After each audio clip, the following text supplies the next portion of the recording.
Oh, honey, pull up a chair. You are not going to believe this. My daughter-in-law enrolled me in hospice care while I was baking a pie. She said, just a consultation. A day later, I was given a patient bracelet and a list of procedures I'd already approved. If you're ready for this journey, be sure to hit this subscribe button and like this post so you don't miss any updates. And let me know in the comments what city you're watching from. It's always nice to see where everyone is. All right, so there I was. It was a Tuesday. I remember because Jeopardy had a really good final question the night before, and I was still feeling smug about getting it right. My kitchen smelled like heaven. Cinnamon, nutmeg, and apples. I was elbow deep in flour, working on the lattice top for my grandson Leo's favorite apple crumble pie. Leo's a good boy, and he was having a tough time at college, so I figured a taste of home was just what the doctor ordered. The doorbell rings, and I'm thinking, oh, fiddlesticks, because my hands are a mess. In breezes my daughter-in-law, Cynthia. Now, Cynthia, where do I even begin? Cynthia is the kind of woman who wears white cashmere to a barbecue, the kind who calls everyone dear, but in a way that sounds like an insult. She's been married to my son David for about 15 years, and in that time, I swear she's ironed all the personality right out of him. She walked into my kitchen, her eyes immediately landing on the flour dusting my counters. I saw her nose wrinkle just for a second. "Martha, dear," she said, pulling out one of my kitchen chairs without asking, "you're making a mess." "It's called baking, Cynthia. It's a messy business," I said, wiping my hands on my apron. "What's up? David okay?" "Oh, he's fine, working." She waved a perfectly manicured hand. "Actually, I'm here about you." That should have been my first red flag. Cynthia is only ever here about me when she wants something. Usually it's a loan for one of David's bright ideas that never seem to pan out, or to borrow my mother's pearl earrings for some function. "I'm just so worried about you, Martha," she said, laying the concern on so thick you could cut it with a knife. "All alone in this big house? What if you fell? What if something happened?" I looked down at myself. I'm 68 years old. I walk 3 miles every morning. I do my own taxes. I was a bookkeeper for 40 years, and a darn good one. I can still bench press my garden gnomes. "Cynthia," I told her, "I'm fit as a fiddle. I just had my physical. Dr. Evans said I have the blood pressure of a 30-year-old. "Oh, you say that," she cooed, "but we all know how forgetful you've been getting." Forgetful? I remembered the time she forgot Leo's birthday, but I didn't bring that up. So, she continued, "I took the liberty of scheduling a little chat, just a consultation with a transition counselor, just to see what options are available down the line. She's going to be here in... Oh, look at that. She's right on time." Another doorbell. This wasn't a suggestion. It was an ambush. The counselor was a woman named Mrs. Gable, who had a clipboard and a voice that dripped with false sympathy. She asked me questions like, "How are you managing?" and "Do you have help with daily tasks?" I told her my daily task right now is this pie, and the only help I need is getting Cynthia to stop rearranging my throw pillows. Cynthia laughed, that fake tinkling laugh. "Oh, Martha, you're such a card." Mrs. Gable made some notes. They talked about in-home assistance and managing medications, and I just nodded along, figuring it was easier to let them have their little meeting and get them out of my house. Cynthia was steering the whole conversation. "She's been so frail," she'd say. "She's been forgetting to eat." All lies. I was nodding along, but I was also filing it all away. The name of Mrs. Gable's company, the phrases she used. After about 20 minutes, they left. Cynthia gave me a kiss on the cheek that felt like a mosquito bite. See, that wasn't so bad, just planning for the future. I went back to my pie, but the kitchen didn't smell as sweet anymore. The next morning, Wednesday, I was out pulling weeds in my front yard when a van pulled up. It said Heartland Hospice on the side. A young woman in scrubs got out carrying a medical bag. "Mrs. Miller?" she asked, smiling. "That's me," I said, dusting dirt off my knees. "Wonderful. I'm Sarah. I'm your new intake nurse." I think my heart just stopped. My what? "Your hospice nurse?" she said, still smiling, but it faltered a little. "We're just here to get you settled in for palliative care. We got the approval and the referral from your daughter-in-law yesterday." I stared at her. Palliative care? Honey, I think there's been a terrible mistake. I'm not dying. Sarah looked terribly uncomfortable. She pulled out a tablet. "Oh, well, it says right here, Martha Miller, admitted for end-of-life comfort care. We have the signed directives, the power of attorney, and the procedures list you approved." "What procedures?" She looked down at her screen. "Well, standard intake. We'll get you your patient bracelet, set up the medication schedule, mostly pain management, mild sedatives to help with anxiety, and coordinate with the care team." She held up a little plastic bag. Inside it was a hospital bracelet with my name on it. I let her into the house. I was numb. My brain was whirring so fast I could barely hear her. Power of attorney? Signed directives? As Sarah started unpacking her blood pressure cuff, I picked up my phone and went into the pantry. My hands were shaking, but not from weakness. It was rage. A rage so cold and quiet, it scared me. I called Cynthia, straight to voicemail. I called my son, David. He picked up on the fourth ring. "Mom, what's up? I'm in a meeting." He sounded distant, annoyed. "David," I said, keeping my voice level, "why is there a hospice nurse in my living room?" Silence. A long, crackling silence. Then a heavy sigh. "Oh, she's there already. Mom, listen, it's for the best." "The best? David, what are you talking about? I'm fine." "You're not fine, Mom," he snapped, and the cruelty in his voice hit me harder than a slap. You're sick. You're fading.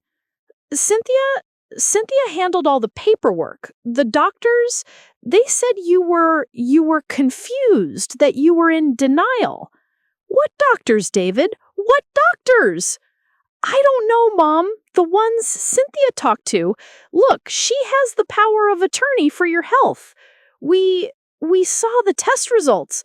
It's advanced. They said 6 months, maybe." 6 months! "We just want you to be comfortable, Mom," he said, his voice softening, which was somehow worse. "Just let them take care of you. We'll handle everything." I hung up the phone. I looked at the nurse, Sarah, who I had to think, if I kicked her out, if I screamed and fought, what would happen? Cynthia and David would just use it as proof. "See? She's combative. She's confused. She's a danger to herself." They'd get me committed. So I did the hardest thing I've ever had to do. I smiled. "Oh my," I said, putting a trembling hand on my forehead. "You know, I have been so tired lately. My goodness, I must have forgotten we discussed this. It's all just a lot to take in." Sarah's face flooded with relief. "Oh, Mrs. Miller, that's completely understandable. It's a very emotional time. Don't you worry about a thing. We're going to take wonderful care of you." "I'm sure you will, dear. I'm sure you will." She put the bracelet on my wrist. It felt like a handcuff. They thought I was just a confused old woman. They thought they could sign my life away, pack me up, and wait for the inheritance. And just when they thought they had me cornered, they forgot who they were dealing with. Stay with me, because you'll be interested to see how it all ends. Sarah, the nurse, was nice enough. She was young, maybe mid-20s, and she seemed to genuinely believe she was helping. She took my blood pressure, perfect as usual. She asked about my pain levels. "Oh, just a few aches in the morning, dear, but my old bones just aren't what they used to be." I was laying it on as thick as Cynthia had. "Well, we have something for that," she said, pulling out a prescription bottle.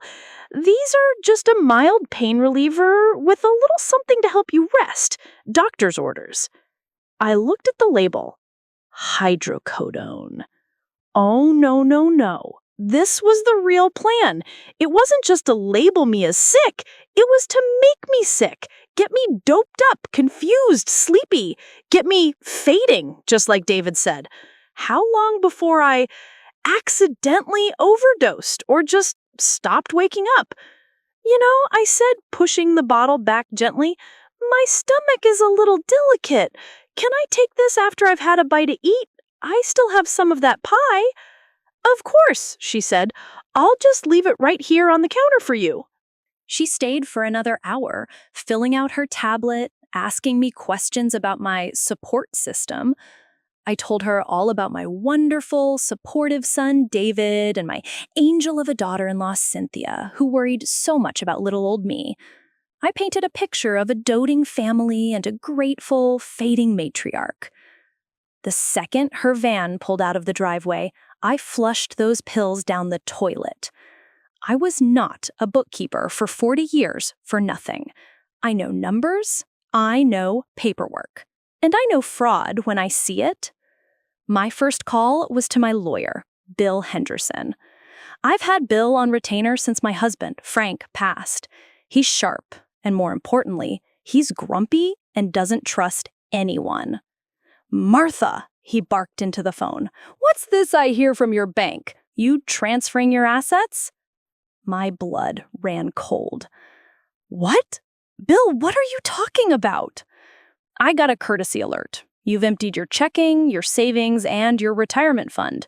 Moved it all into a new joint account with David and Cynthia. I was about to call the SEC, thought you'd finally lost your marbles. What the hell is going on?" They hadn't just started the plan. They were in the middle of it. The hospice was just the final step to neutralize me while they drained me dry. "Bill," I said, my voice low and steady, "I need you to listen to me very carefully. I did not move any money. And as of 10 o'clock this morning, I am officially a hospice patient. They say I have 6 months to live." I heard him drop his coffee cup. "I'm on my way," he said, and hung up. While I waited, I made 2 more calls. The first was to my doctor, Dr. Evans. "Martha, just the lady I wanted to talk to. I got a very strange request from a Heartland Hospice for your complete medical file. They cited a power of attorney signed by your daughter-in-law." "And you sent it?" I prayed. "Of course not," he huffed. "Your file is sealed tighter than a drum. You know that. Besides, the POA they sent looked fake as a $3 bill. But that's not the strangest part. They attached a diagnosis from a Dr. Alistair Finch. Ever heard of him?" "Never," I said. "Neither have I. And according to the medical board, he doesn't exist." "Martha, what's going on?" "I'm being railroaded, Dr. Evans. I need a favor. I need a full panel physical today, and I need the results notarized. My 1 o'clock canceled. Get here now." My last call was to the bank, to my branch manager. "Tom, it's Martha Miller. I need to report fraudulent activity." "Oh, Martha," he sighed, and my heart sank. He knew. "Martha, I'm so sorry. They came in last week, Cynthia and David. They had the POA. It looked legitimate, signed by you, notarized. It gave them full signatory rights. I had to honor it, Martha. They transferred everything. The house is next. They've already filed the paperwork to take over the mortgage. They weren't just stealing my savings. They were stealing my home. The home Frank and I built. The home I brought David home to. By the time Bill Henderson's car screeched into my driveway, I wasn't a victim anymore. I was a woman with a ledger, and it was time to balance the books. Bill Henderson looked like he'd just swallowed a hornet. He stood in my foyer, his briefcase clutched in one hand, and stared at the Heartland hospice pamphlet Sarah, the nurse, had left on my hall table. "Martha," he said, his voice gravelly, "in 40 years of practicing law, I have seen some low-life, bottom-feeding nonsense. But this," he pointed at the pamphlet with a stubby finger, "this is a new circle of hell." "They're not just low, Bill, they're thorough," I said, leading him into the kitchen. I poured him a cup of coffee, black, just how he likes it. My hands were steady now. The cold rage had settled into something hard and sharp.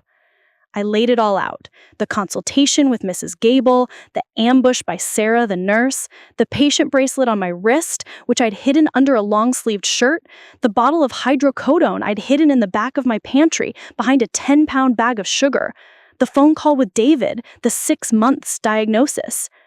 Then I gave him the new information. "They've emptied my accounts, Bill. All of them. Tom at the bank said they used a POA, and they're selling my house." Bill set his cup down. "They can't. The real power of attorney, the one Frank and you signed in my office, is ironclad. It designates me as your durable POA, with David as a secondary, only if I'm dead or incapacitated. And it only takes effect if 2 separate board-certified physicians declare you incompetent. The one they have must be a forgery." Dr. Evans, my doctor, confirmed as much. He got a request for my files, cited a diagnosis from a Dr. Alistair Finch, who he says doesn't exist. The POA they sent him looked fake. He refused to send anything.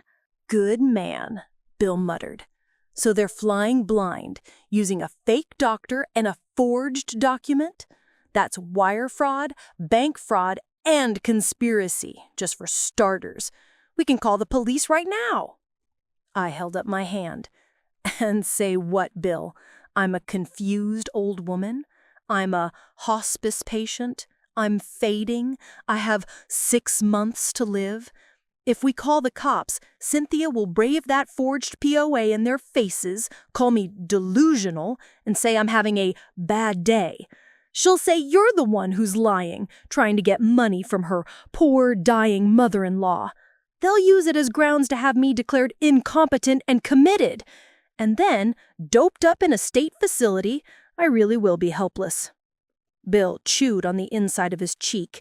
He hated it, but he knew I was right. "So what's the plan, Martha?" he asked. "You're the bookkeeper. What's the play?" "First," I said, grabbing my purse, "I'm going to Dr. Evans. I need that clean bill of health, notarized and dated today, the day after I was admitted to hospice. That's our anchor. Second, you are going to find this Dr. Alistair Finch, and you're going to find out where my money went. I want account numbers, transfers, everything. Find the notary who witnessed my signature on that forgery. And third," I looked down at the hospice bracelet still on my wrist, "third, I'm going to be the best darn hospice patient they have ever seen. If they want me frail and fading, I'll be frail and fading. I'm going to let them get comfortable. I'm going to let them think they've won. And while they're celebrating, you and I are going to build a cage so strong, so perfect, that by the time they see the bars, it'll be too late." Bill's grumpy face broke into a grim smile. "They have no idea who they're messing with, do they?" "I think I'm a sweet old lady who bakes pies," I said, heading for the door. "They forgot I ran the books for a construction firm that was audited by the IRS 3 times, and I won." My appointment with Dr. Evans was a whirlwind. He was furious. He ran every test in the book, blood panels, cognitive tests, a full physical. As I was leaving, he handed me a thick, sealed envelope. "Martha, you are healthier than I am. You've got the vitals of a marathon runner. This document proves it. Signed by me and a colleague and notarized by the hospital's legal department. It is a legal, medical, and binding declaration of your perfect health and sound mind. Use it!" I got home just as Sarah, the nurse, was pulling up for her afternoon check-in. I had to think fast. I tucked the envelope deep inside my gardening boot in the mudroom. "Mrs. Miller," she called out, all bright and breezy, "you shouldn't be wandering. Let's get you back inside." I let her fuss over me, clucking about my exertion. "Oh, I just wanted to see my roses, dear. I'm not sure how much longer you know." Her face softened. "Oh, you just sit down. I'll get you a glass of water. Did you take your pain medication this morning?" "I did, dear," gesturing to the bottle on the counter.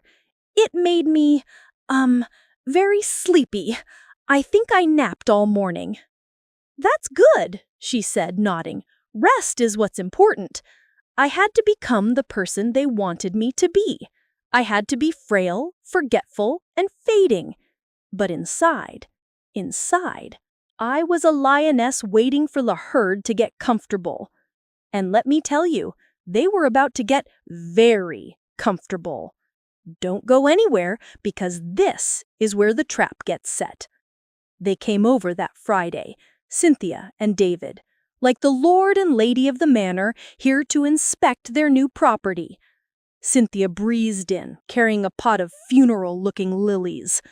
"Martha, dear, you're looking rested." That was her word for it. David hung back in the doorway. He wouldn't look at me. He just stared at a spot on the carpet, his face pale and clammy. He was the weak link. My son, the man I taught to ride a bike, had become a coward. "Oh, Cynthia," I whispered, letting my hand tremble as I reached for her. "I've been so confused. Everything is happening so fast." This was exactly what she wanted. She practically glowed, sitting on the edge of my good armchair like a queen. "It's all taken care of, Martha. You don't have to worry your pretty little head for a thing. David and I are handling the burdens." Burdens, she meant my life. "The house," I said, letting a tear roll down my cheek. "It's so much to take care of." "Shh," she said, patting my hand. "We're going to take care of the house. In fact, we found a lovely place for you. A transition, a residence. Much smaller, cozier, with 24-hour help." "A home?" I said, my voice flat. "A premier assisted living suite," she corrected. "But we'll handle the move. You just need to rest. We're even bringing in an estate specialist tomorrow to, appraise some of your clutter." Clutter meant my mother's china, Frank's war medals, my entire life. David finally spoke, his voice thick. "Mom, please, it's for the best. It's just stuff." I turned my confused gaze on him. "David, is that you, dear? I didn't see you there. You look so tired. Are you in trouble?" It was a shot in the dark, but it hit. I saw him flinch. Cynthia shot him a look that could curdle milk. "He's just stressed, Martha. He's so worried about you. He's been handling all the finances, and it's a lot. He's being very brave." She was his handler. My son was a puppet, and she was holding all the strings. They left after an hour, Cynthia promising to bring by the paperwork for the new residence on Monday. The second their car was gone, I was on the phone with Bill. "They're selling the house, Bill. They're bringing an appraiser tomorrow. They're moving me into a home." "Let them," Bill said, his voice grim. "I've been digging. The money, it's gone, Martha. They moved it from your joint account to an offshore account in the Cayman Islands. They're liquidating. They're planning to run." "But why?" I whispered. It's not just greed. This is desperate. He's working on it, he said. I ran the notary, Cynthia's cousin, just as you suspected. The check cashing place? I'm sending a private investigator I use, a real bulldog, over there tomorrow to have a chat with him, see how he feels about a federal perjury charge. You just keep playing sick. And Martha, that nurse, Sarah, she's not your friend, but she is a mandatory reporter. We need to be careful what she sees and hears. She's a pawn. He was right. I had to be the perfect, sweet, fading old woman. I went back to the pantry and looked at the pill bottle. I had to pretend to take them. I couldn't flush them. Sarah might get suspicious and ask for a pill count. So I went out to my garden. I dug up a spot behind the compost bin under my biggest azalea, and one by one, I buried those pills. Pushing each one into the dark, rich soil felt like burying a little piece of my rage. I was planting a garden of evidence. That night, I couldn't sleep. The house felt alien. It wasn't mine anymore. I kept thinking about David. Are you in trouble? His face when I had asked him, he was terrified. I went into his old room. It's been a guest room for 20 years, but his old desk is still in the corner, and on it, his old college laptop, the one he said wasn't worth fixing. I opened it, it whirred to life. It was password protected. I tried David, no. Cynthia, no. Password 123, no. Then I smiled. I typed in LEO1998, his son's name and birth year. Welcome, David. They thought they'd taken everything, but they forgot about 40 years of my tax returns, my old ledgers, and my son's high school computer. You don't work as a bookkeeper for 40 years without learning how to follow a paper trail. And this trail? Oh, honey, this trail led somewhere dark. You'll want to hear this. His email was still logged in. I felt a pang of guilt, which I promptly squashed. This wasn't snooping. This was an audit. It was mostly junk, old college buddies, newsletters. But then I looked at the sent folder and the trash folder. He had been frantically emailing one person, an investor, a man named Mr. Petrov. The emails were one-sided, all from David, and they were desperate. Mr. Petrov, I need more time. The market just took a downturn. The sure thing wasn't, I can get it back. I just need another infusion. Please, you don't understand. I can't access it all at once. My wife is handling the logistics. We'll have the first million by the 10th. My son wasn't just in debt. He was in deep with a loan shark, a serious one. But that wasn't the worst of it. I went into the trash folder. He had deleted them, but he hadn't emptied the trash. Emails from Cynthia to David. David, stop panicking. You're going to get us both killed. I told you, I have a plan. The old woman is taken care of. The doctor has filed the paperwork. She'll be in the hospice system within the week. She'll be dead in 6 months, one way or another. We get the house, we get the rest of her portfolio, and we're gone. We'll be in Belize before Petrov's men even know where to look. Now pull yourself together and stop emailing him from your junk account, you idiot. My breath hitched. One way or another. This wasn't just fraud. This was attempted murder. She wasn't just planning to get rid of me. She had a timeline. I scrolled down, my blood like ice, and then I saw it, the attachment, the one that made it all real. It was an airline ticket, one way, from our local airport to Belize City, but there were only 2 tickets, one for Cynthia Miller, one for David Miller. There was no ticket for Leo, my grandson. She wasn't just planning to leave me to die and steal my money. She was making my son abandon his own child. I printed it all. The emails, the ticket confirmations, every last word. I put them in the envelope with my bill of health, and I put it all back in the gardening boot. The estate appraiser was coming in the morning.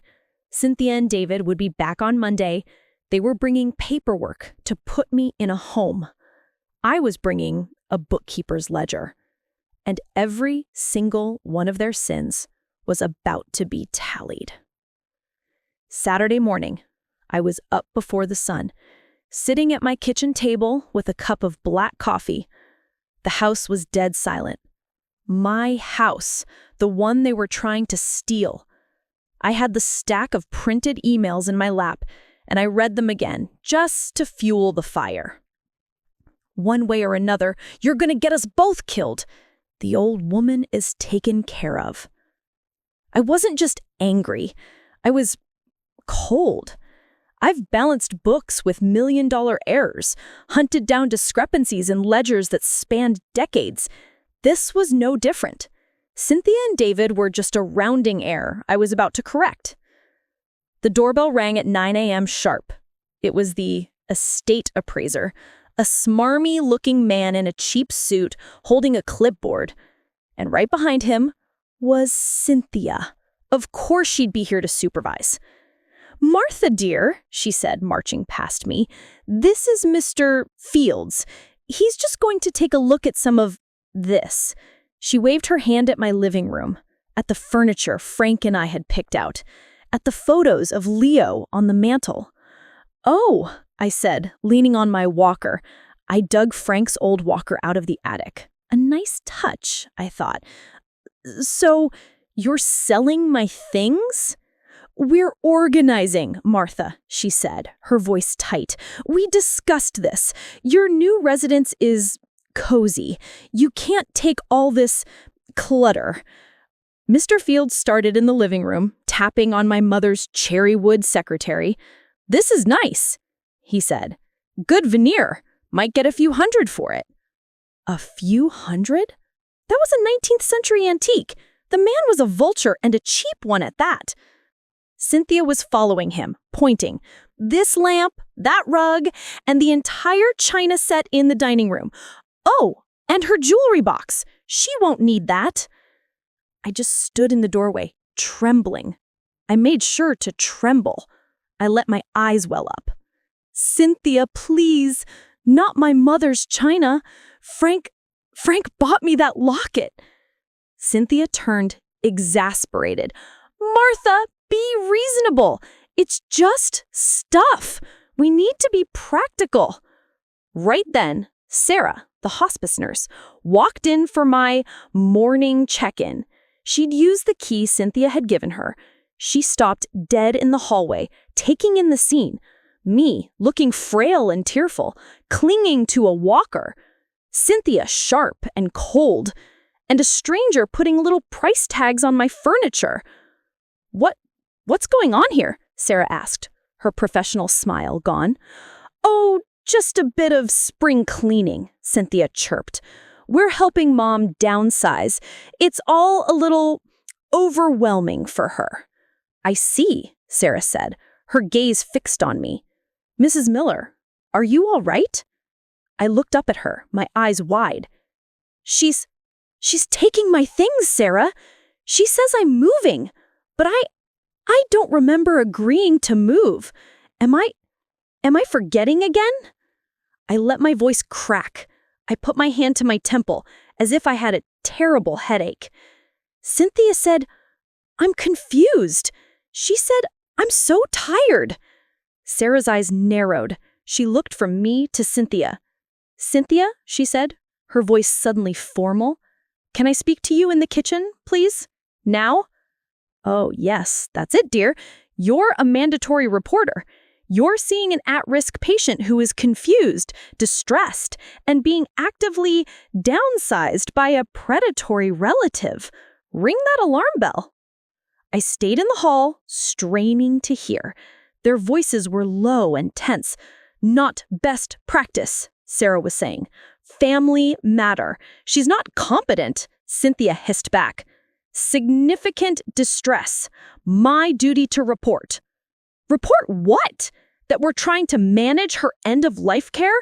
She signed the POA. She's dying. Don't you interfere, little girl." There was a sharp silence.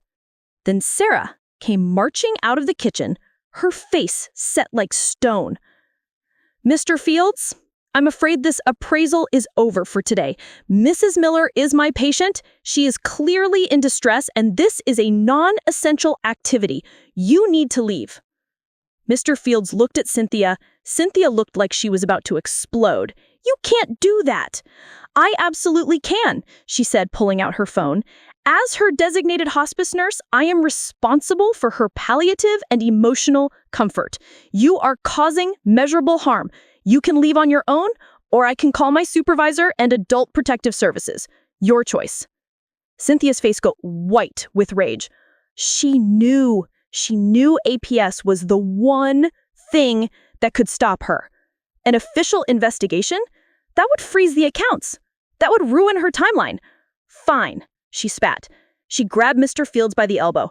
We'll reschedule. She turned to me. Her eyes were slits. You need to rest, Martha. We'll be back on Monday to sign the residence papers. Be ready. She and the appraiser stormed out. The second the door slammed, I collapsed into a chair. Oh my, she's so angry with me. Sarah knelt in front of me. Her whole demeanor changed. She wasn't a smiling nurse. She was a protector. Mrs. Miller? Martha? I am so sorry. I had no idea. She's been so aggressive. She's just worried, I whispered. It's all so much. The money, the house. Martha, Sarah said, her voice low. I'm going to ask you a question, and it's very important. Do you feel safe here? Do you feel safe with Cynthia? This was it. The moment. But I couldn't tell her. Not yet. If I said no, she'd call APS, and Cynthia would just pivot, claim I was the one who was unstable, and use it to get me committed. I had to keep control. I don't know, I said, which was the truth. I'm just so tired. She brought me some new medicine for the anxiety. She said it would help me rest. I pointed to the pill bottle on the counter, the one I'd been taking from. She picked it up. She read the label. She looked at the dosage. Her eyes went very, very wide. This is a very high dose, Mrs. Miller. This, on top of your other pain medication, this is a dangerous level of sedation. Oh, I just take what she tells me to. She counts them out for me sometimes when she's here, to make sure I don't forget. She stared at that bottle. I could see the gears turning in her head. A patient in questionable health, a hostile, aggressive relative with power of attorney, a rushed downsizing, and a medication schedule that looked less like comfort care and more like something else. She didn't say another word about it. She put the bottle down. Martha, I am going to be here twice a day from now on. Once in the morning, once in the evening, just to check in. And if you need anything, you call my personal cell, not the service, day or night. Understand? Yes, dear. Thank you. You're a sweet girl. She left, and I knew I had done it. I had planted the seed. Sarah was now my unwitting bodyguard. She was my witness, and she was suspicious. They thought they were just dealing with a frail old woman. They forgot that a bookkeeper knows how to delegate. I just weaponized the entire hospice system against them, and they never even saw it coming. That afternoon, Bill called. The notary confessed. He skipped hello.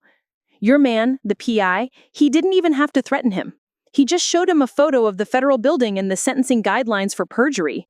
The kid spilled his guts, said his cousin Cynthia paid him $5,000 in cash to notarize a practice signature for her real estate class. He's signing a sworn affidavit as we speak. We've got the forged POA dead to rights. Good, I said, watching a squirrel on my bird feeder. What about the money? Gone, as in gone. The Cayman account was a pass-through. It's been wired again, probably to your Mr. Petrov. They're paying him off. But here's the kicker. I ran David's finances like you asked. He's not just in debt. He's bankrupt. He took out a bridge loan against your house using that same forged POA to invest in some crypto scam. The whole thing collapsed. He didn't just lose money. Martha, he lost millions. He's not just paying off a loan shark, he's paying back the Russian mob. My blood turned to ice. This wasn't just greed. This was sheer, stupid panic. David had ruined himself, and Cynthia's plan was the only way out. They weren't trying to get rich. They were trying to survive. Bill, I said, they'll be here Monday with papers to put me in a home. That's when we do it. Do what? Call the police? We can have them arrested the second they walk in. No, not yet. If we arrest them now, it's a fraud case. David will plead ignorance, say his wife handled everything. Cynthia will get a good lawyer, say she was confused about the POA, that she was just trying to help her incompetent mother-in-law. It'll be a mess. It'll be my word against hers. And I'm still officially a dying woman. So what do you propose? I propose a meeting here on Monday. You, me, Cynthia, and David. You'll be here just to oversee the paperwork, to protect my interests. She'll hate it, but she'll allow it because it makes it look legitimate. She thinks you're just some old fool I keep on retainer. I am an old fool you keep on retainer. Bill grumbled. You're a shark, Bill. And on Monday, we're going to let them sign. We're going to let them sign the papers for the residence. We're going to let them sign the new deed for the house. We're going to let them walk right into a trap they can't get out of. I want them to confess, Bill. I want to hear her say it. And I want to get it on tape. There was a long pause. Martha, that's a hell of a risk. And recording them, that's a legal gray area. It's my house, Bill, I said. One-party consent. I'm the party. It's legal. I want them to sit in my living room, surrounded by my mother's furniture, and I want them to admit everything. The money, the forgery, the hospice, Dr. Finch, all of it. I'm not just a bookkeeper, Bill. I'm an auditor, and I'm conducting a final audit. All right, Martha, he said, a new respect in his voice.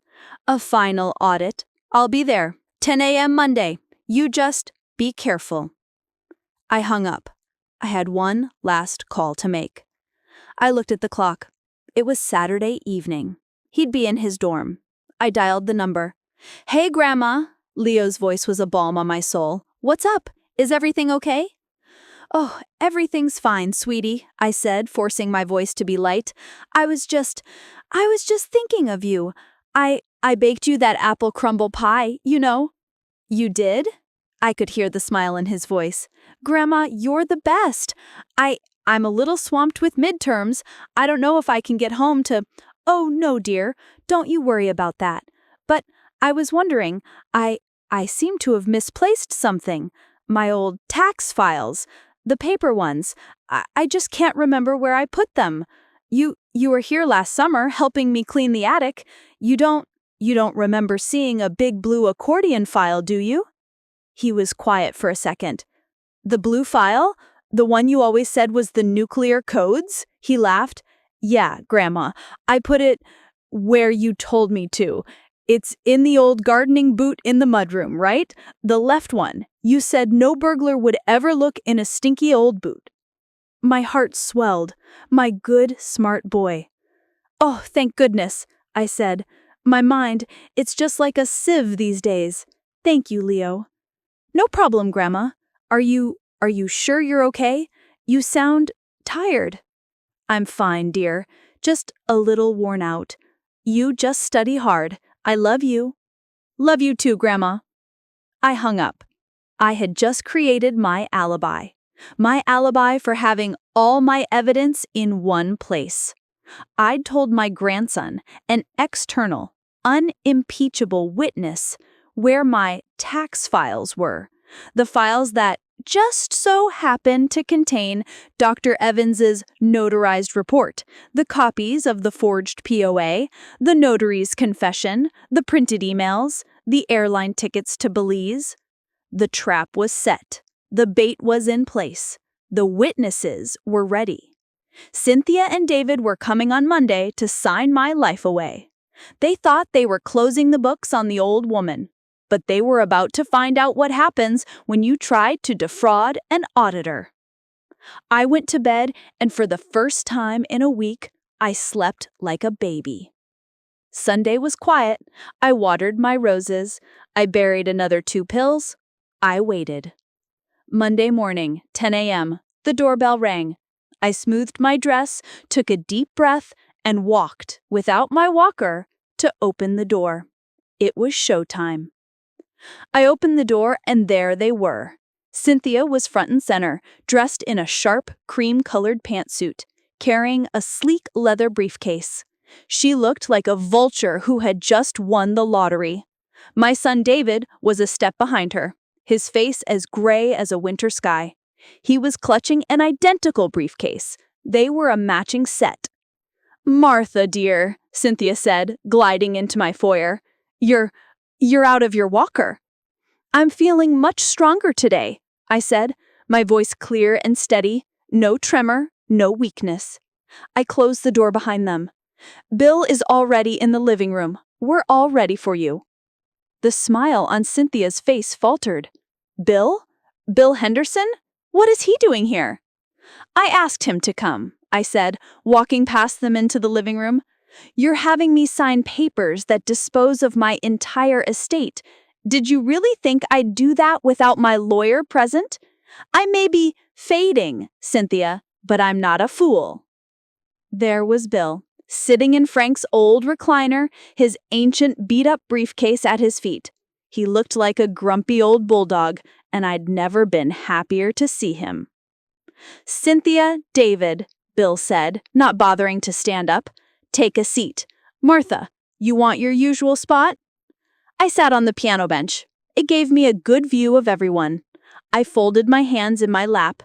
On the coffee table in front of us, my little digital voice recorder, the one I used for remembering recipes, was sitting next to a stack of coasters.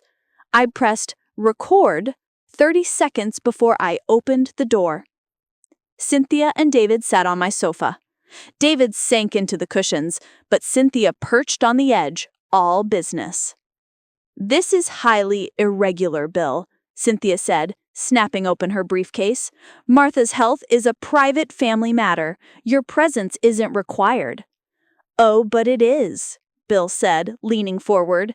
"See, I've been Martha's lawyer for 30 years, and the power of attorney I have on file, well, it looks a whole lot different than the one you've been passing around town. So, let's see what you've got. Lay your cards on the table." Cynthia's eyes flashed. "Fine, if we must. David, the residence papers." David fumbled with his briefcase, his hands shaking so badly he could barely work the latch. He pulled out a thick sheaf of documents and slid them onto the coffee table. "This is the admission and liability waiver for the Silver Pines residence," Cynthia said. "And this," she added, pulling a different file from her own case, "is the quitclaim deed, signing the house over to us. It's cleaner that way, for the estate." "Cleaner," I repeated. My voice was quiet, but it cut through the room. "You mean faster, so you can sell it?" Cynthia's head snapped toward me. "Martha, we are doing what is best for you." "Are you?" I said. "Bill, would you mind looking at those?" Bill pulled a pair of reading glasses from his pocket and picked up the papers. He was slow, methodical. He read. He hummed. Cynthia tapped her pen against her briefcase. "Well," Bill said, after a long silence, "it's all here. Signatures on these, and Martha ceases to be a person, financially speaking. She's a ward. And you," he pointed the pen at David, "become her sole guardian, with Cynthia as executor. You'd have the right to sell this house, her car, her furniture. And, of course, you'd have full control of her medical decisions, which are already being handled by her hospice team," Cynthia said smoothly. "Ah, yes, my hospice team and my diagnosis. Tell me, Cynthia, who is Dr. Alistair Finch?" The name hung in the air. David flinched, a small, violent jerk. Cynthia, she didn't move. Her smile just got tighter. "He's the specialist who reviewed your case, Martha. You were referred to him. You don't remember." "That's funny," I said, "because my personal physician, Dr. Evans, has never heard of him. Neither has the state medical board. In fact, Bill, what did your investigator find?" "He found," Bill said, pulling a paper from his own briefcase, "that Dr. Alistair Finch has no medical license, no office, and no social security number. He doesn't exist. He's a name you typed on a piece of paper." Cynthia's face went from cream to chalk. I don't know what you're talking about. This is slander. Martha, you're confused. Bill is taking advantage of you." "Am I confused, Cynthia?" I asked. I stood up from the piano bench. "Am I confused about the power of attorney you used, the one you had your cousin Jimmy notarize at his check-cashing place? The one he signed a sworn affidavit about?" Bill slid another paper across the table, a confession. David made a sound, a small, strangled gasp. "David," Cynthia hissed, "shut up." "You used that forgery," I continued, my voice getting stronger with every word. "You used that forgery to walk into my bank. You talked to Tom, a man I've known for 20 years, and you liquidated me. My checking, my savings, my retirement, my husband's pension. Everything. Where did it go, David?" David was sweating now, stains darkening his gray shirt. "Mom, where did it go?" I demanded. "It was investments," he stammered. "Investments," I laughed. It was a cold, ugly sound. "You mean the crypto scam? The one you lost millions on? Millions you didn't have? Or do you mean the investment you had to make to Mr. Petrov? Is this what this is all about, David? Paying off the Russian mob?" David broke. He put his head in his hands and just dissolved. "Oh, God, Mom, oh, God. He was going to kill me, Mom. He was going to kill Cynthia. He said." "So you decided to kill me instead," I said. It wasn't a question. Cynthia stood up. Her face was a mask of pure, unadulterated hatred. The friendly, cooing daughter-in-law was gone. This was the real woman, the one in the emails. "She was dying anyway," Cynthia shrieked, and the venom in her voice made me take a step back. "She's an old woman. She was sitting on all this money, baking pies while we were about to be murdered. It wasn't her life, it was ours. It was a simple transfer of assets." "A transfer," I said. "And the hospice? What was that? Just, logistics?" "She was old. She was going to fall and break a hip sooner or later. We were just, speeding up the timeline, giving her comfort." "Comfort?" I walked to the counter by the kitchen. "You mean this comfort?" I held up the bottle of hydrocodone, the one Sarah, the nurse, had been eyeing, the one I'd been bearing in my garden, the one you told the nurse I was taking 3 times a day, the one you were counting out for me, the one Sarah said was a dangerous level of sedation. I know this is hard to hear, but it's important. The truth was about to come out, and it would be glorious. Cynthia's eyes widened. She saw Sarah. Sarah, the hospice nurse, was standing in the hallway. She hadn't come in. She'd been listening, and with her were 2 uniformed police officers. "Mrs. Miller," Sarah said, her voice shaking but firm, "I came for my 10 a.m. check-in. I heard shouting.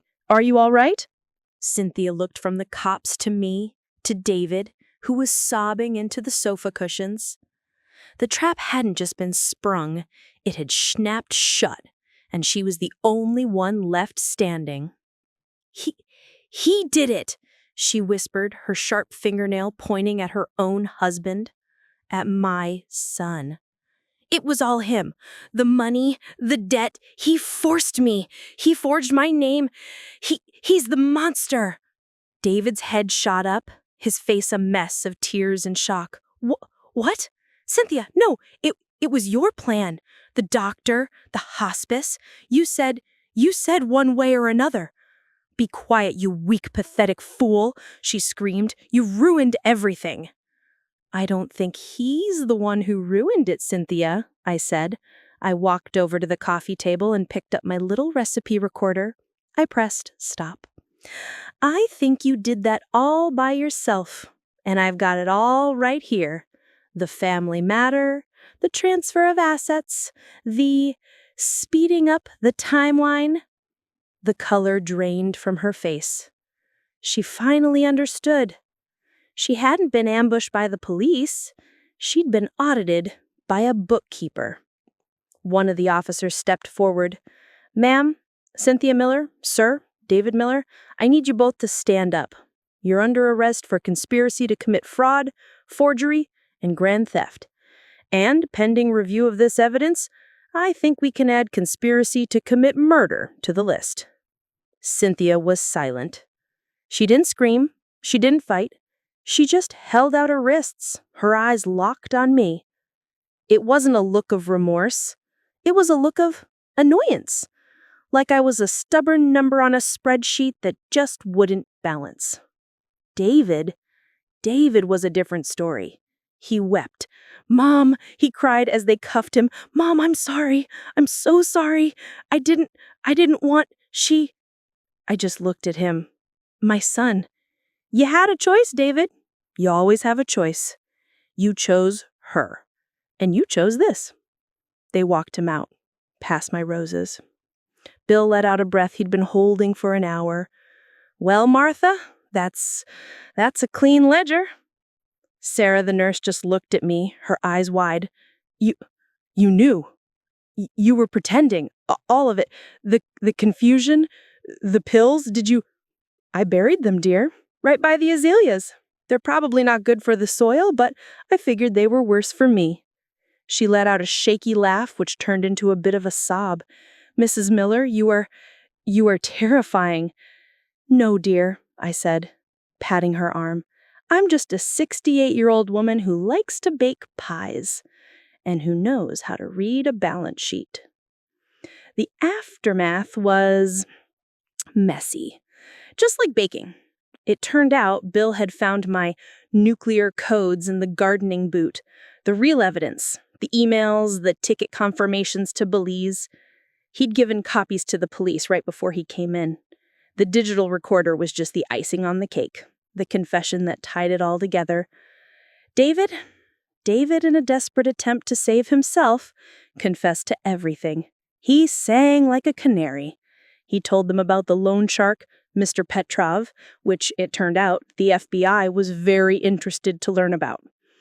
His testimony in exchange for a lighter sentence and protection from other investors was a godsend. Cynthia never cracked. She refused a deal. She maintained to the very end that she was the real victim, that she was just a wife trying to save her husband from his own stupidity. The jury, faced with the forged POA, the affidavit from her cousin, the fake doctor, the dangerous sedation, and her own voice on that recorder talking about speeding up the timeline, didn't buy it. She got 25 years. Conspiracy, fraud, attempted elder abuse, and, yes, conspiracy to commit murder. David got 7. With his cooperation, he'll probably be out in 3. I have not heard from him. I don't know if I want to. How do you come back from that? How do you look at your son knowing he signed your death warrant? And Leo, my grandson, that was the hardest part. I had to call him. I had to tell him that his father and his mother were in jail. I had to tell him why. He was quiet for a long time. And then he just said, Can I come home, Grandma? I don't want to be at college. I want to come home. He's here now. He's in the guest room, his old room.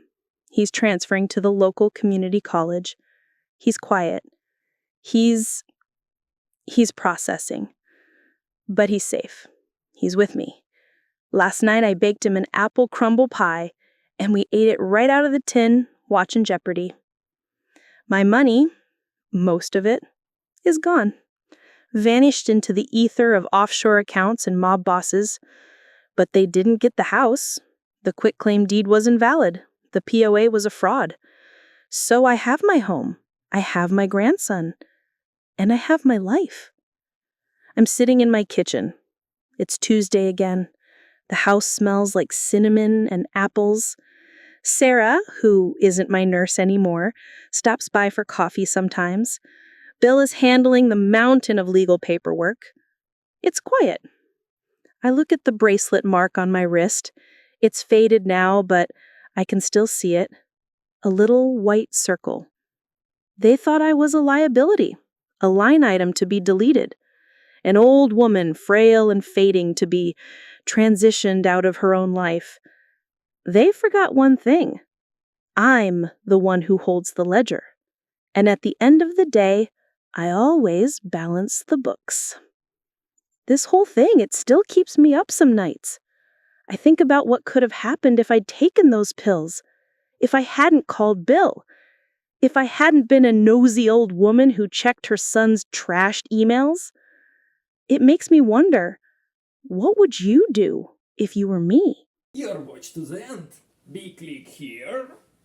You will hear another story from my grandma.